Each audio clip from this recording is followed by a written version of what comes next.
इधर गोपियां एक दूसरे से व्याकुल चित्त से निहारती हुई आपस में कहती हैं। मैं लोक भाषा के कुछ एक शब्दों के द्वारा उनके भावों को, अब संस्कृत के श्लोकों को पूरा तो समझ में आवे ना। दिल ले गयो जो मेरो नंद के दुलारो, नंद के दुलारो, ओ तो जसुदा के प्यारो, दिल ले गयो जो मेरो नंद को दुलारो। कुछ गोपियों का झुंड है, वो आपस में कहती है,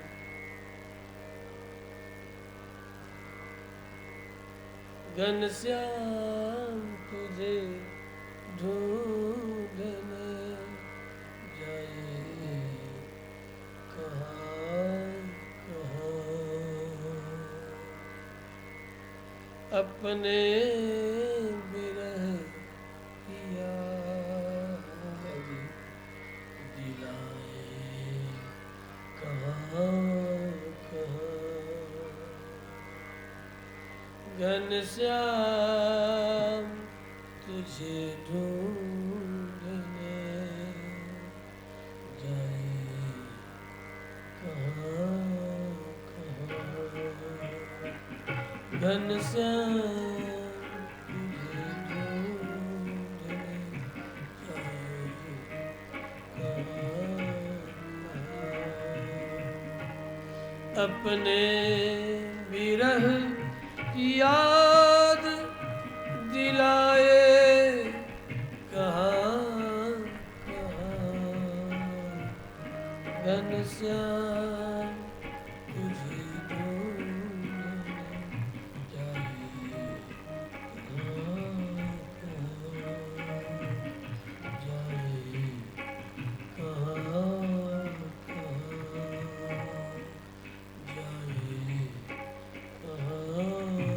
कहाँ, कृष्ण दाऊ को संदेश देकर भेजे, जाके मैया से कहना और मित्रों से भी कहना,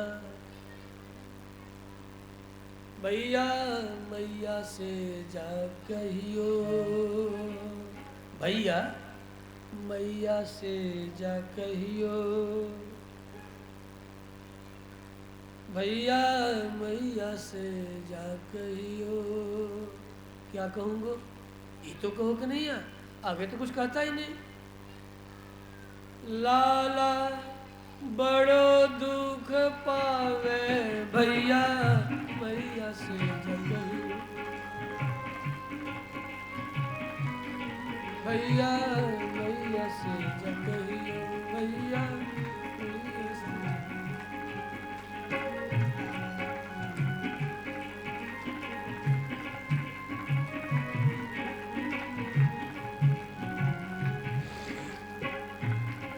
दाऊ के ही मन में शंका हो गई कि नैया यहाँ कौन सा कष्ट है कि तू इस तरह की शिकायत, इस तरह का संदेश भेज रहा है। खबरदार, जरा कुछ ठीक अच्छी बात कहने तुम्हें कभी आती ही नहीं। बता, माँ कितनी दुख पावेगी जब ये सुनेगी तू बहुत दुखी है। तुम कुछ अच्छा संदेश सुना, मैं ये संदेश नहीं कहने को। दाऊ नाराज हो गए। यही संदेश ले जाकर के मैं दूं, माँ और उसकी छाती फट जाए, ऐसा कुछ संदेश मत दे।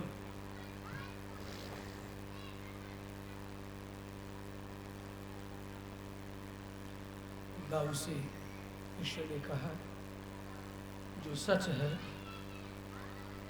मैं वही कहूँगा। तुम्हें संदेश नहीं सुनाना तो मत सुनाना।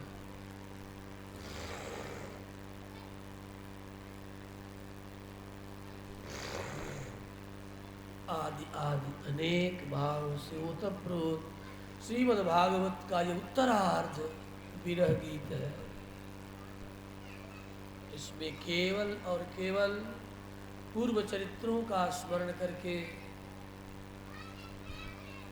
कृष्ण विरह में जितने पात्र हैं सब डूब रहे हैं, उतरा रहे हैं, रो रहे हैं, तड़प रहे हैं, विरह में व्याकुल हो रहे हैं। उन विरहिणी मैया जसोदा गोपियों के हृदय को तब समझा जा सकता है जब कृष्ण से रंच मात्र अणु मात्र भी प्रीति हो। तब बिना प्रेम रीझत नहीं, बिना प्रेम समझत नहीं, बिना प्रेम के कृष्ण और ब्रजवासियों की प्रीति को नहीं समझा जा सकता।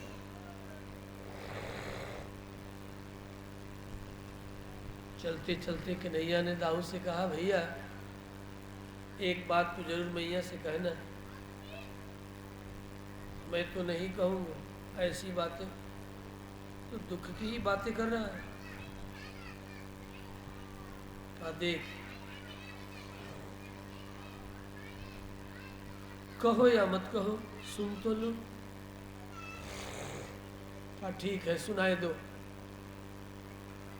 क्या कहना चाहते हो। अब यहाँ कोई लोरियां सुना करके कन्हैया को सुनाने वाला नहीं है। देखा था न, स्नान करते एक बाल भी टूट जाए तो माँ गौरी गणेश सारे देवताओं को सिर पर उठा लेती थी।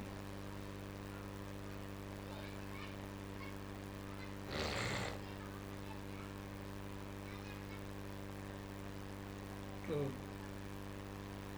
बलराम को मैं अब मार्ग में छोड़ देता हूँ, अब ये जो मर्जी सो करे, अब हमें हमारे बस की बात नहीं है। इतना ही कहूँगा कि गए बहुत सी नाग कन्याएं राम और कृष्ण के अभाव में बलराम को पति के रूप में प्राप्त करने के लिए नाग कन्याएं जो नाग लोक में बलराम का दर्शन करके पति रूप में कामना की थी, सब ब्रज में आकर के जन्म ली। दाऊ आए, गोपी वेश में नाग कन्याओं ने देखा दाऊ को तो सब पति में भूयार बलह, बलराम हमारे पति के रूप में प्राप्त होते कितना अच्छा होता। तो दाऊ ने भी जैसे कृष्ण ने स्वीकार किया 16,000 दाऊ भी इन नाग कन्याओं को स्वीकार किया और माँ को संदेश देकर के मैया रोहिणी को साथ लेकर के नाग कन्याओं को जो गोपी के रूप में जन्म धारण किए ब्रज में, इन सबको जिन जिन नाग कन्याओं ने चाहा उन सब के साथ पाणी ग्रहण कर बलराम द्वारिका लेकर के चले आए। यद्यपि कृष्ण के पत्नियों की गणना है, बलराम के पत्नियों की गणना नहीं। अब समझ लो कि 1000 फण वाले बलराम और इन्हें चाहने वाली कितनी नाग पत्नियां गोपी बनकर के आई हैं, मतलब अगणित असंख्य नाग कन्याओं को बलराम ने स्वीकार किया और योग युक्त है, अनेक शरीर धारण करके द्वारिका में इन गोपी वेशधारिणी नाग कन्याओं के साथ विहार किया। अस्तु।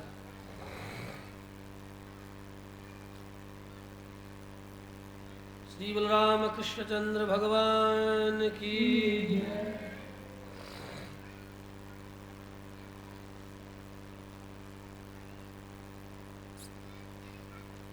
बलराम लौट तो आए, सब संदेश ले दे के, अब हम बलराम के हृदय को भी नहीं छू पाएंगे। उन्हें भी अब प्रणाम करते कि आप अपनी माँ को लेकर जाओ द्वारिका, हमें क्या, हम तो यहीं चिकना छोड़ करके निकल जाएंगे थोड़ी देर में। आप जाओ बाबा द्वारिका, हम भी यहाँ से कुछ एक क्षणों में और कुछ एक घंटों में मुझे ये सूचना दी जाए कि आपका भंडारा तैयार हुआ या नहीं, क्योंकि कोई प्रतीक्षा नहीं करेगा आपकी पूरी बुधिया पाने के लिए। हाँ, इसीलिए यहीं बनवा रहे हैं, गांव में नहीं, भंडारा ही बन रहा है। और भंडारा का प्रसाद पाने के लिए हमारी ओर से और ग्रामीणों की ओर से भी, और ख़ास करके राम अयोध्या मिश्र की ओर से, सभी सहयोगियों की ओर से, बिना प्रसाद पाए कोई भी यहाँ से कथा के बाद नहीं जाएगा। इसी छाया में बैठ करके सब लोग पाएंगे। ठीक है, भूख तो लगी गई होगी ना, हम भी बिना पाए ही बैठे हैं आज कथा सुनने। बस थोड़ा सा दुग्ध पान किया, हाँ, और उसमें से भी आधा अरुण जी हिस्सेदार बन गए कि ये मैं ले लूँ, कहाँ से बात चट कर जाएगी। श्री कृष्णचंद्र भगवान की तो भूख है मुझे भी अब धीरे धीरे सता रही है। और सुदामा का प्रसंग पता नहीं क्यों भूल जा रहा हूँ, तो अब तो सुनाई देता हूँ। बड़े अच्छे मित्र थे, अरे ऐसे मित्र थे कि जिस दिन पढ़ने के लिए गए ना, उसी दिन सुदामा ने कृष्ण को देखा। अरे सुदामा तो सुदामा है, बलराम और कृष्ण को जब गुरुदेव संदीपनी ने देखा, देखते ही अपलक निहारते हुए संदीपनी विचार करने लगे, सुदामा और कृष्ण की झांकी बनेगी क्या? नहीं, झांकी नहीं बनेगी। श्री कृष्णचंद्र भगवान की बनल बा, तब ले आवा, मंगा तब हम कथा सुनाई, नाई तो हम कथा बंद करवे, 1 बज गवा। हाँ? 1 कब का बज गया।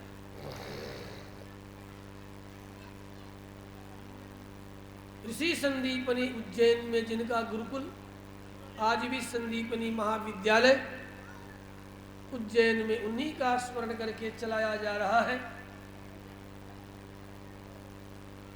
देखा बलराम और कृष्ण को, देखते ही संदीपनी पहचान गए, परमात्मा कहीं मनुष्य के रूप में अवतरित होता होगा तो कृष्ण जैसा ही होगा। साक्षात जगदाधार कभी मूर्तिमान होता होगा तो इन्हीं जैसा ही होगा। इनका सकल अंग प्रत्यंग समस्त सामुद्रिक लक्षणों से युक्त है, क्योंकि समुद्र शास्त्र, रेखा विज्ञान, आकार विज्ञान में भी दक्ष है ऋषि संदीपनी। साक्षात जगदाधार भी कभी मूर्तिमान होता होगा तो ये बल के जैसा ही होगा। बलराम और कृष्ण यद्यपि गुरुदेव संदीपनी के चरणों में माधुर्य में साष्टांग प्रणाम करते हैं, लेकिन संदीपनी का हृदय बलराम और कृष्ण का स्पर्श कर रहा है, मानो उनके चरणों का मानस स्पर्श कर रहे हैं। धन्य हो जगदात्मा, तू मुझे निहाल करने के लिए, गुरुपद पर प्रतिष्ठित करने के लिए, मुझे गौरव देने के लिए जिनके चरणों में सारी विद्या निवास करती है, वही विद्या निवास आज उसी संदीपनी के चरणों में विद्या प्राप्त करने के लिए आए हैं। तूने जो मुझे गौरव दिया है, आज संदीपनी अमर हो गया, अनंत काल तक तेरा गुरुत्व पा करके मैं धन्य हो गया। कभी कभी योग्य शिष्यों के कारण ही गुरु का स्मरण होता है। हाँ, गुरु का गुरुत्व तभी सफल माना जाता है जब योग्य शिष्य प्राप्त हो जाए, अन्यथा गुरु के गुरुत्व को लोग पहचान नहीं पाते जब तक कि कोई योग्य शिष्य न प्राप्त हो जाए। एक ही गुरु के अनेक शिष्य, किसी किसी में गुरु का पूरा पूरा गुरुत्व प्रकट होता है, वो कोई भाग्यशाली होता है। वह गुरु भी भाग्यशाली होता है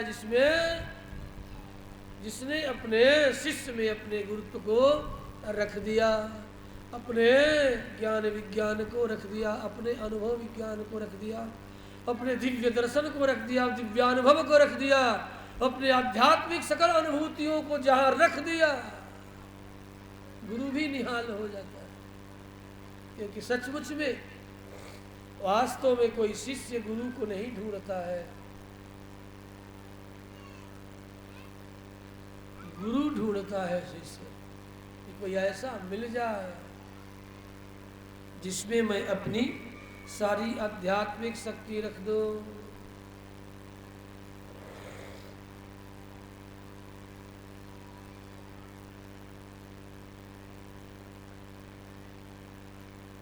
बहुत सी बातें ऐसी होती है जो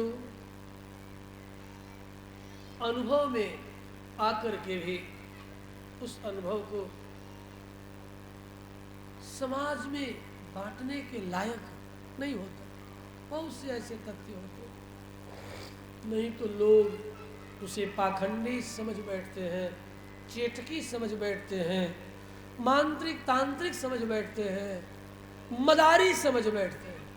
इसलिए बहुत से ऐसे अध्यात्म के तथ्यों को, रहस्यों को गुरु शिष्य परंपरा के द्वारा ही उसे अग्रसर किया जाता है। आम जन में उस बातों को न रखा जाता है, नहीं उसके लिए डीम हाँका जाता है। तो मुझे जानते नहीं हो मैं कौन हूं, ऐसा यदि कहते हो तो मतलब अपने गुरुत्व से नीचे उतर रहे हो। तुम मुझे जानते नहीं हो, ये अभिमान की सूचना है। तुम जो हो, तेरी आध्यात्मिक शक्ति के पुष्प जब खिलेंगे, अपने आप उस पुष्प के पराग का पान करने के लिए भ्रमर चतुर्दिक गुंजार करने लगेंगे। तुझे परिचय देने की जरूरत नहीं, स्वतः जगत परिचय पा जाएगा, आज नहीं तो कल। यद्यपि कली का कुलाहल है, फिर भी सत्य और तथ्य और तत्व छिपता नहीं।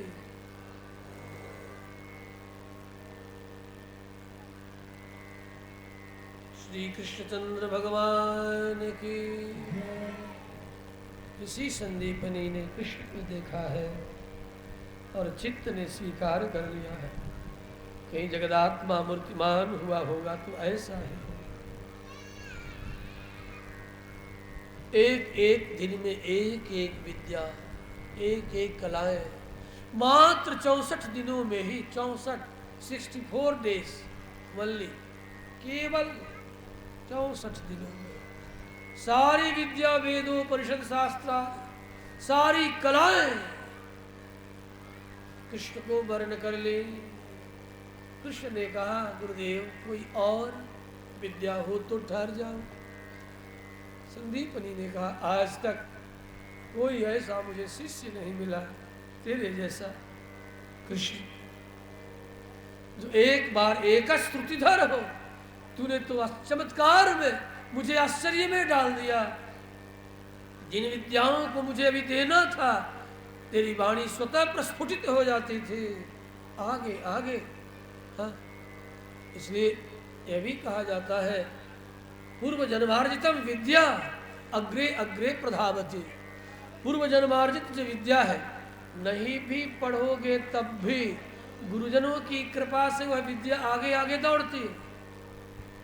बहुत सी ऐसी विद्या, कुर्सी, एक कुर्सी ना करो कोने में पाए हमारी बाएं तरफ।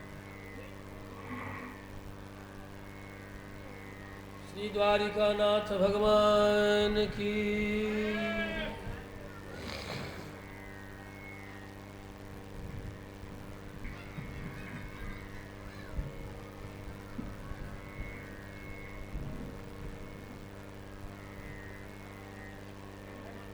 वही डंडा वाले को ही खड़ा है।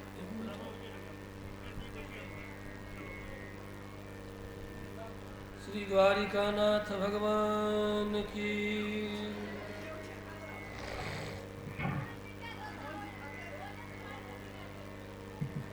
देख लीजिए सब लोग, दर्शन कर लीजिए। सभी दर्शन कर लेना।